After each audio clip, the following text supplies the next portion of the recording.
திருப்பரங்குன்றம் கோயில் வழக்கை நீதிபதி ஜி.ஆர். சுவாமிநாதன் விசாரணைக்கு எடுத்ததே தவறு என கருத்து தெரிவித்துள்ள வழக்கறிஞர் வாஞ்சிநாதன், உத்தரவை அமல்படுத்த சிஐஎஸ்எஃப் வீரர்களை அனுப்பியது சட்டவிரோதம் என்றும் கூறியுள்ளார்.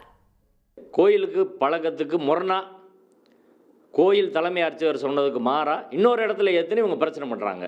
இது சரியான்றதான் பிரச்சனைக்குரிய கேள்வி. இப்போ இன்னொரு இடத்துல ஏற்று அப்படின்னு சொன்னால் கோயில் மரபுக்கு மாறாக இருக்கிறது ஒன்று. ரெண்டாவது, நீதிமன்றம் அப்படி சொல்ல முடியுமா அப்படின்றது ரெண்டாவது கேள்வி. கிட்டத்தட்ட 104 வருஷம் வழக்கு நடந்திருக்கு. 104 வருஷம் நடந்த வழக்கில் எந்த இடத்துலையுமே தர்கா பக்கத்தில் ஒரு தீபத்தூண் இருக்குது அப்படின்ற வாதம் யாராலும் வைக்கப்படவில்லை. 1996 இவங்க சொல்கிறாங்கல்ல, 1996 கூட அங்கே தீபத்தூண் இருந்துச்சுன்னு அவங்க சொல்லலை. மலை உச்சியில் தள்ளி தர்கா பக்கத்தில் மலை உச்சியில் ஏற்றன்னு தான் சொல்கிறாங்க. தீபத்தூண் இருந்துச்சுன்னு அவங்க சொல்லலை. சர்வே தூணை தீபத்தூண் சொல்கிற ஒரு புது பிரச்சனை இந்த வழக்கில் தான் கொண்டு வரப்படுது. அதற்கு எந்த ஆதாரத்தையும் நீதிமன்றத்தில் அவர்கள் தாக்கல் செய்யவில்லை. ஏற்கனவே 2 நீதிபதிகள் தீர்ப்பு இருக்குது, 1 நீதிபதி தீர்ப்பு இருக்குது.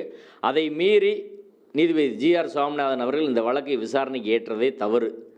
வழக்கை விசாரணைக்கு ஏற்று எல்லாருக்கும் வாய்ப்பே கொடுக்காம ஒரு தீர்ப்பை, சட்டப்படி செல்லாத நடைமுறைப்படுத்த முடியாத ஒரு தீர்ப்பை கொடுக்குறாரு. இவங்க சொல்கிற சர்வே கல்லுக்கு அந்த தீபத்தூணுக்கு போனோம்னாலே தர்காவுக்கு சொந்தமான படிகளை பயன்படுத்தி தான் போக முடியும்.